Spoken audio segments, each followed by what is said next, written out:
Graça e paz, bom dia, Deus abençoe a todos, estamos de volta.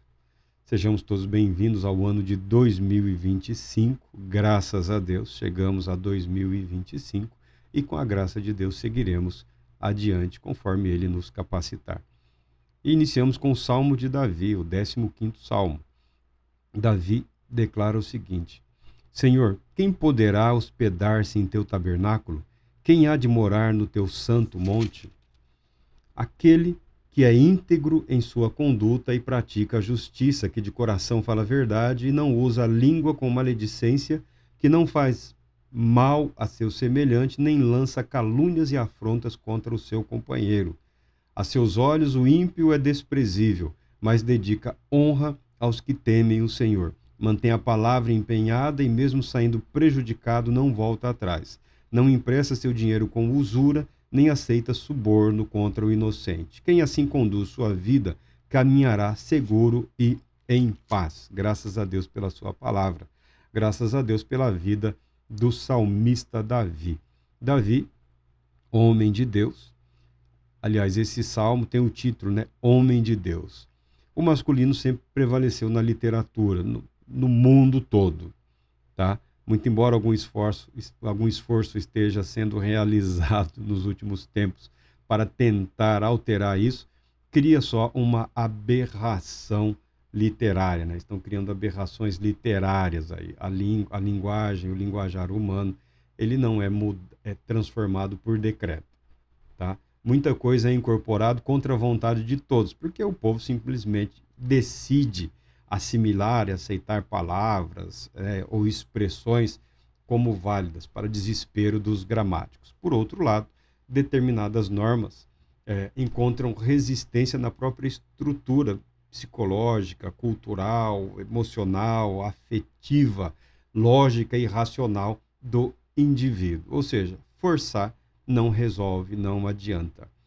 Com o título, nós entendemos o propósito de Deus através da revelação de Deus para a humanidade. O masculino prevalece e está incluído aí no texto toda a humanidade. Não é um salmo para meninos, não é um salmo para homenzinhos, é um salmo para a humanidade.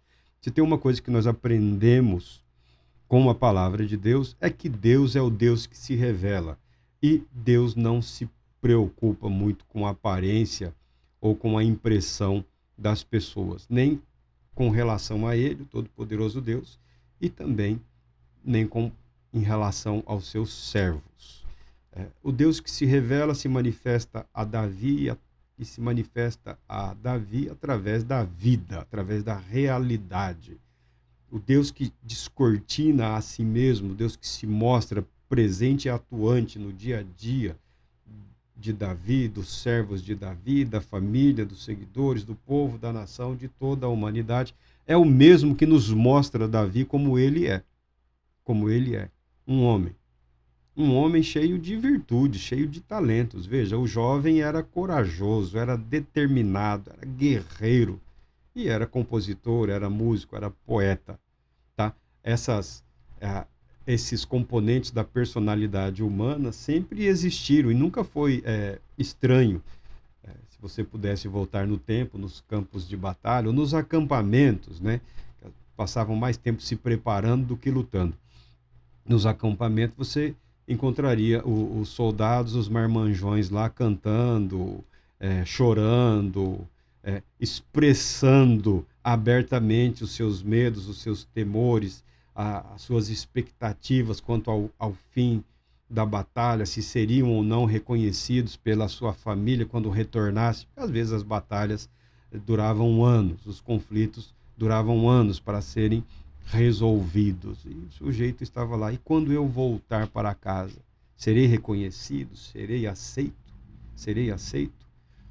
Davi enfrentou muitas dificuldades na sua vida, mas algo que sempre moveu o seu espírito, o seu coração, a sua mente, foi o amor a Deus, a devoção a Deus, a consciência de que a vida e a existência dele era guardada, protegida por Deus e que Deus tinha um propósito para ele, como o tinha e tem para toda a humanidade, e que Deus é fiel para cumprir aquilo que prometeu ou aquilo que se comprometeu.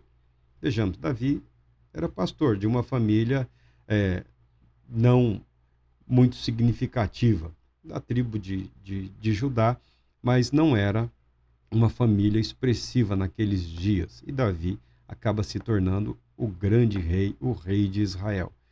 E o que sempre habitou a mente de Davi, o espírito de Davi, foi a construção de um templo, a construção de um edifício, um grandioso edifício para a adoração a Deus.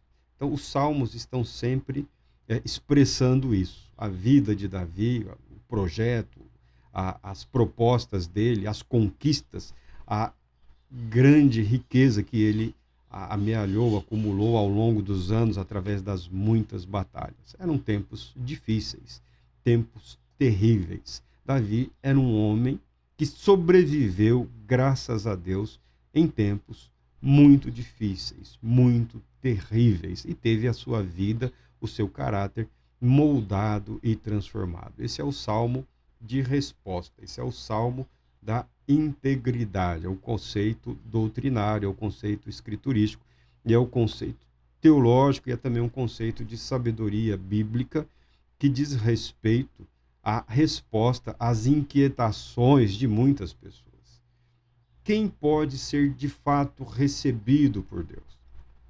Quando nós nos dedicamos a estudar, e fora o material que estudamos ao longo dos anos, também adquirimos algum material produzido, editado pelos judeus. Por quê? Porque em alguns momentos nós repudiamos a maneira grosseira em que alguns supostos aí eruditos tentam colocar na cultura, na história de Israel, elementos que não dizem respeito às tradições dos judeus. Eles têm todo o direito de expressarem a sua fé, as suas convicções, e nós temos a obrigação de respeitar. Tá? Então, às vezes eu me permito estudar e pesquisar fontes rabínicas, né? Vamos conferindo aí, porque hoje em dia todo mundo também tem uma leva aí querendo se passar por rabino, né? Consultar as fontes para consultar como eles expressam a fé no mesmo Deus através da Escritura, que nós chamamos de Antigo Testamento, né? Ou Testamento judaico, você pode chamar como você quiser. É parte da revelação de Deus para a humanidade, não é uma exclusividade, tá? O judeu, ele é um instrumento, é uma ferramenta de Deus. Nós aprendemos e nós sabemos que nos dias de Davi, Davi não construiu o famoso templo. Quem construiu o templo sonhado por Davi, planejado por Davi, foi o filho dele, Salomão. Porque Davi era um guerreiro, era um homem de combates, era um homem que teve os seus muitos acertos na vida, mas também era um homem que cometeu lá os seus pecados. Foram perdoados por Deus? É claro que foram perdoados por Deus, mas é um homem que sofreu as consequências dos seus atos, não só dos bons, mas também dos atos malignos, equivocados. Davi passou boa parte dos seus últimos anos de vida enfrentando as consequências dos atos, das ações equivocadas que ele cometeu. Não que ele tenha sido abandonado ou punido por Deus, mas é a vida é assim. O rei Davi foi vitorioso em praticamente tudo na vida dele. Não houve inimigo que Davi tenha enfrentado e que não tenha prevalecido, exceto o próprio rei Davi. O próprio rei Davi. O maior inimigo de Davi foi o próprio Davi. O nosso maior inimigo somos nós mesmos. Tá, tem o diabo, tem os demônios, tem o inferno, tem o chamado mundanismo. Você pode usar todas essas verdades e realidades, mas no final das contas, o maior inimigo da humanidade é a própria humanidade. É a própria humanidade. O maior inimigo do homem é o próprio homem. O maior inimigo da mulher é a própria mulher. Tá? E Davi foi um homem que enfrentou tudo isso. E eu creio que tudo com permissão divina para que nós pudéssemos enxergando a maneira como Deus atua, tá? Deus não passa a mão na cabecinha de ninguém, tá bom, meu amigo? Deus não é esse assim que vai, não, desse ninguém pode falar nada porque esse é santo, esse é puro. Para com isso. Não existe isso.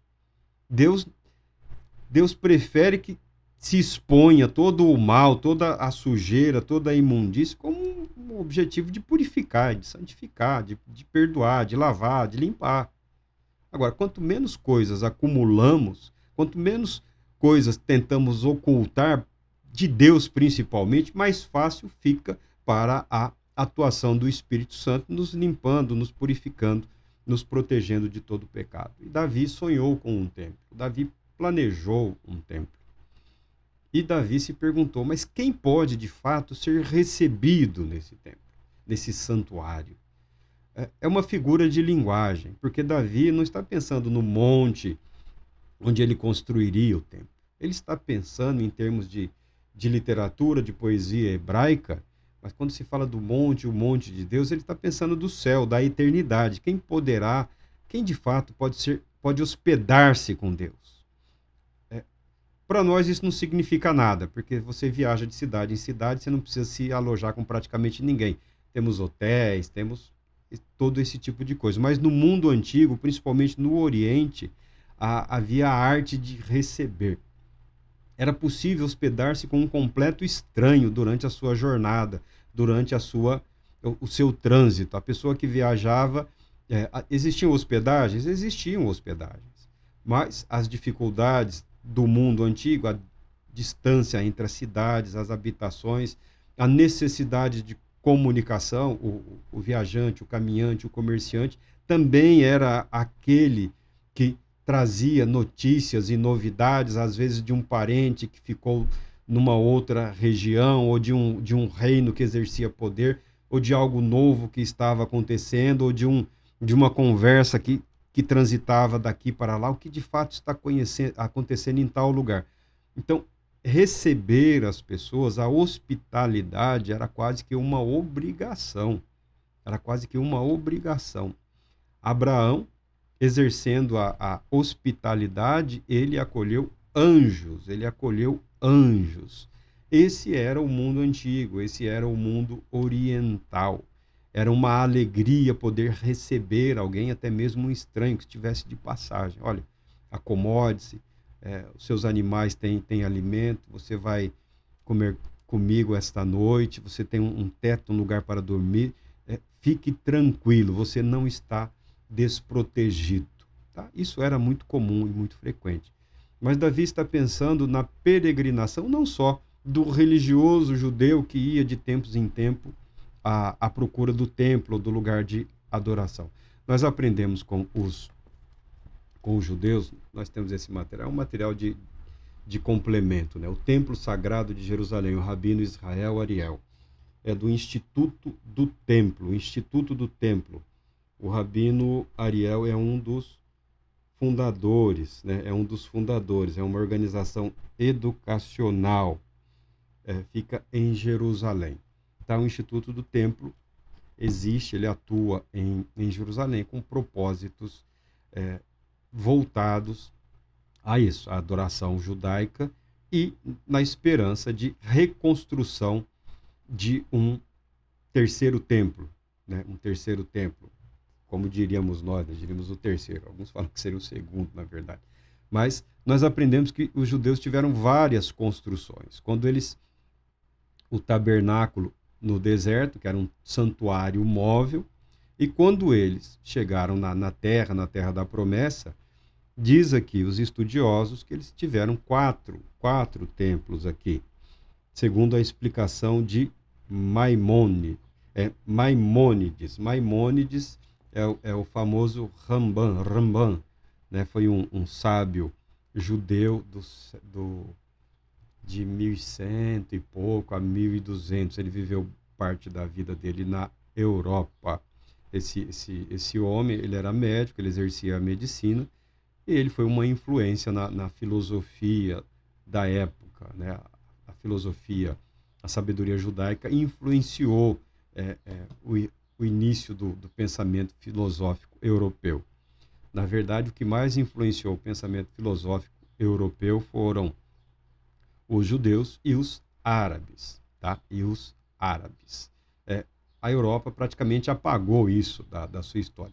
Aprenderam árabe, aprenderam hebraico, traduziram tudo que puderam, transformaram em francês, em latim.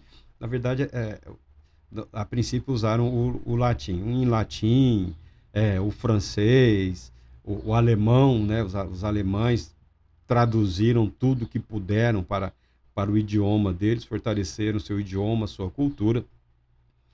Até mesmo os portugueses e espanhóis fizeram isso.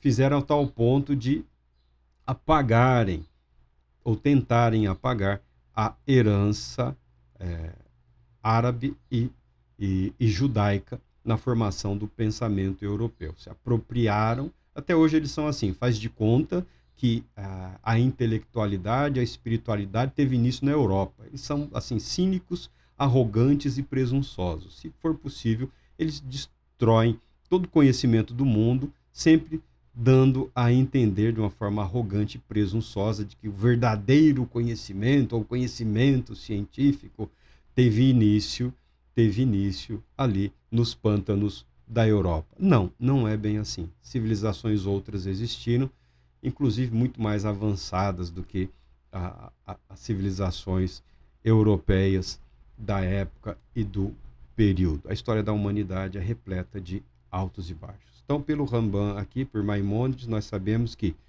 quando ingressaram na Terra, eles estabeleceram um tabernáculo aqui fala Gilgal, né, Gilgal, por 14 anos. De lá eles foram para Siló e construíram um tabernáculo de pedra, mas sem forro. A tapeçaria era a cobertura, só as paredes laterais eram de pedra. O forro, a cobertura eram com as tapeçarias do que seria, né, do tabernáculo móvel. Tá? Estenderam as tapeçarias sobre ele. O tabernáculo de Siló perdurou por quase 370 anos, até a morte do sacerdote Eli.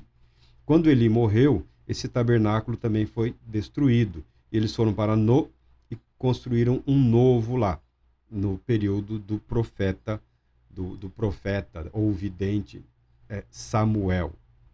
Quando Samuel morreu, esse templo, esse tabernáculo também foi destruído e eles foram para Givon ou Guion e construíram um novo. De Guion, eles foram para a estrutura que tornou-se permanente em Jerusalém, construída nos dias do rei Salomão. Então a arca habitou em vários lugares na terra de Israel. Então o salmista Davi não está pensando no templo de Davi, porque não existia o templo de Davi. O templo de Davi existia na mente de Davi, no espírito de Davi, em termos de meditação e de contemplação, referindo-se ou buscando compreender a grandiosidade de Deus. Ele pensava num templo, num alto monte, ou seja, num templo, num lugar celestial, sobremodo elevado, algo grandioso, majestoso. Quem lá pode viver?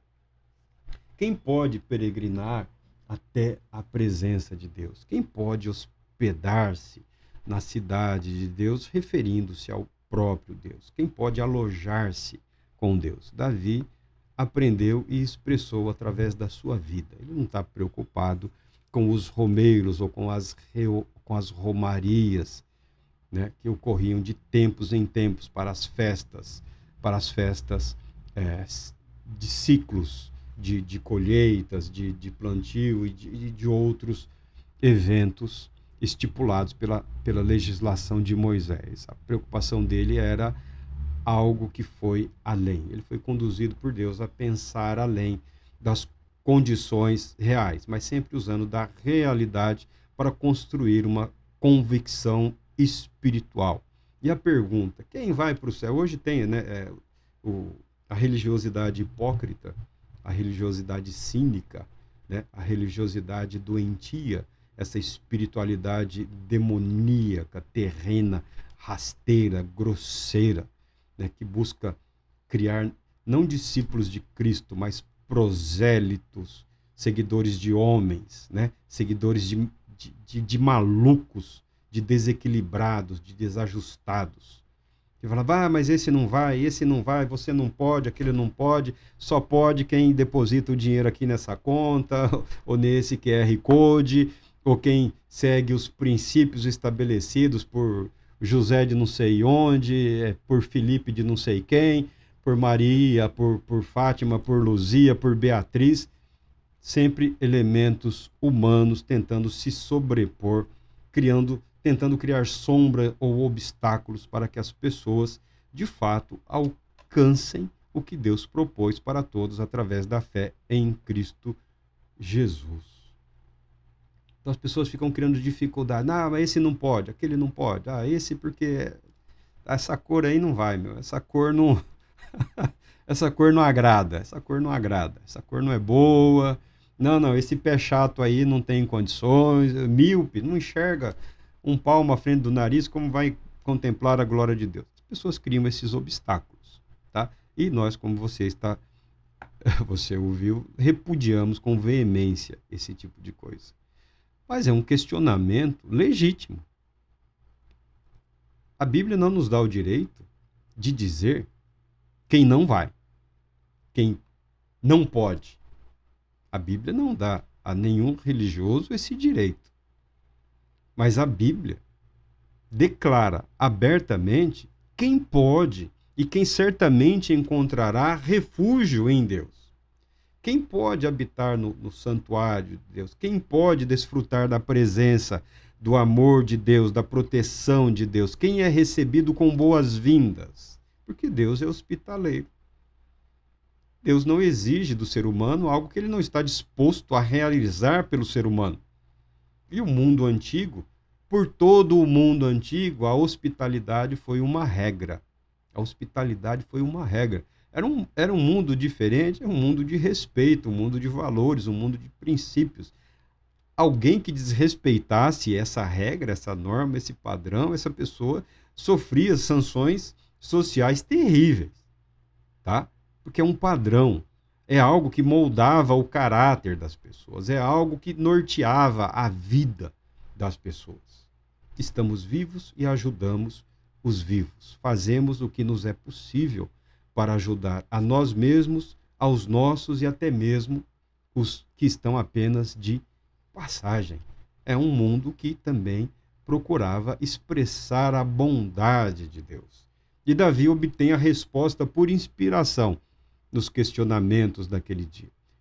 Porque nós sabemos que o serviço religioso entre os judeus foi estabelecido que uma tribo ocuparia o lugar dos primogênitos. Em todo o mundo antigo também, o serviço religioso era a responsabilidade do primeiro filho homem. Mas por que primeiro filho homem? Porque a expectativa de toda a humanidade sempre foi com relação ao descendente que destruiria a serpente que provocou o mal na humanidade. Tá? Tá lá no livro de Gênesis. Adão, o mais conhecido dos homens. Em todo o planeta, em todas as culturas, não tem uma que não seja capaz de falar do primeiro homem. E todas elas falam, infelizmente, o pai de todos pisou na bola. O pai de todos pisou na bola. Não foi muito feliz nos seus atos e temos que aguardar a redenção de Deus, aguardando a promessa. Então, o masculino prevalece, aguardava-se o homem, o menino, o filho homem, para cumprir o que foi dito para Adão, para a esposa e para toda a humanidade através deles. Os judeus, a tribo de Levi foi a escolhida, né, da qual fazia parte o próprio Moisés, Arão. A tribo de Levi foi escolhida. Então, o sacerdócio no interior do templo, as atividades sacerdotais no interior do templo, do santuário, diziam respeito exclusivamente a essa família. Deviam, e em especial, o Santo dos Santos, ou Santíssimo Lugar, entre todos eles, que o chamado sumo sacerdote, ou grão sacerdote, ou grão sacrificador, somente ele, uma vez por ano, ingressava para prestar ali o culto a Deus. Outras atividades eram realizadas no módulo ou na sala anterior, onde outros sacerdotes, seguindo o rodízio das atividades, podiam ingressar, né? Onde estava lá os pães, as luminárias, né? O vinho e toda aquela estrutura, o altar do incenso, toda essa estrutura, tá? Se encontrava ali. Do lado de fora, o altar do sacrifício, a pia de bronze e outras estruturas também, que no momento nós não precisamos e não vamos detalhar. Então, havia uma exclusividade. Outros serviços do lado de fora do templo, os auxiliares dos sacerdotes, que eram os levitas, que ia de porteiro a cantores, instrumentistas e serviços de segurança, uma série de atividades. Era muito organizado o serviço do templo. Os homens podiam se aproximar de uma área mais próxima e as mulheres ficavam numa área anterior, tá? Os gentios não podiam ingressar, havia um limite para os não-judeus. Eles não podiam atravessar as barreiras, que não era mais o templo, né? Era uma série de pátios que protegiam o templo e a estrutura central. Então, Davi não está falando do serviço religioso. Davi está falando da vida com Deus, de ter acesso a Deus. Quem pode ter acesso a Deus?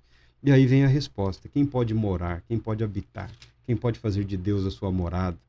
Você tem outros salmos que, somados a esse, dão uma noção, uma dimensão da complexidade, da compreensão da vida e do serviço religioso naqueles dias, tá? Aquele que é íntegro em sua conduta e pratica a justiça, que de coração fala a verdade e não usa a língua com maledicência. Íntegro, esse é o salmo da integridade. Nós vamos começar o ano falando sobre a integridade. Não tem o objetivo de condenar, não é uma questão de condenar, é uma questão de orientar. Quem pode, de fato, habitar com Deus? Nós proclamamos o Evangelho de Cristo Jesus, o Evangelho do Reino de Deus, o Evangelho da graça, o Evangelho da salvação. São desdobramentos do mesmo conceito, da mesma verdade, graciosamente expandidos e revelados por Deus, principalmente através do nosso Senhor e Salvador Jesus Cristo. Mas nada nos impede de encararmos a beleza da sabedoria hebraica, a beleza dos salmos, dos cânticos e dos provérbios, sabendo que os apóstolos, que os profetas fizeram uso desse mesmo material na composição dos seus escritos. E a língua, primeiro a integridade. A integridade não é sinônimo de perfeição, porque perfeição não é possível ao ser humano, perfeição absoluta. E diga, graças a Deus.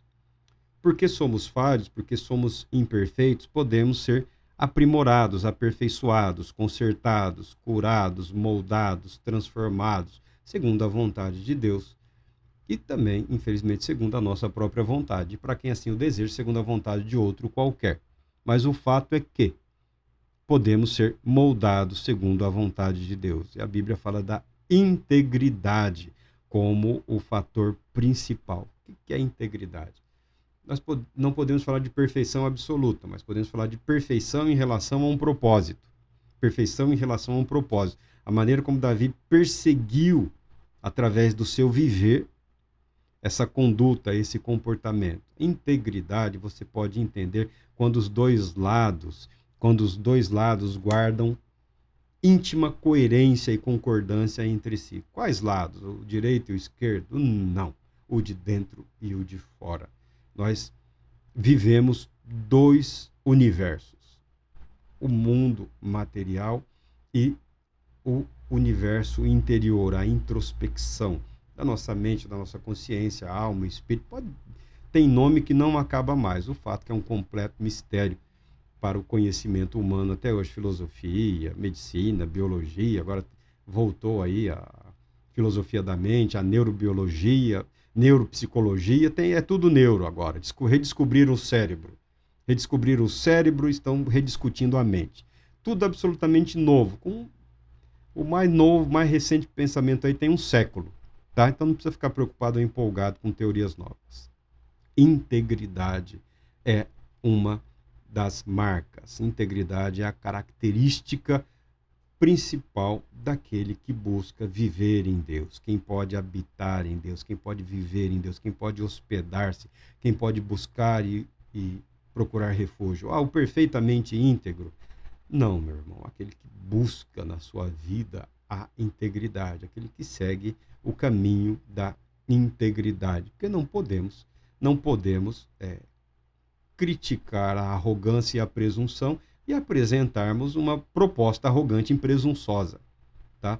Todos seguimos algum propósito, todos temos alguma ideia, algum conceito de quem somos, de quem podemos ser, de quem realmente desejamos ser, e temos consciência de o quão estamos próximo ou longe daquilo que programamos para a nossa vida, daquilo que pretendemos em relação a nós mesmos.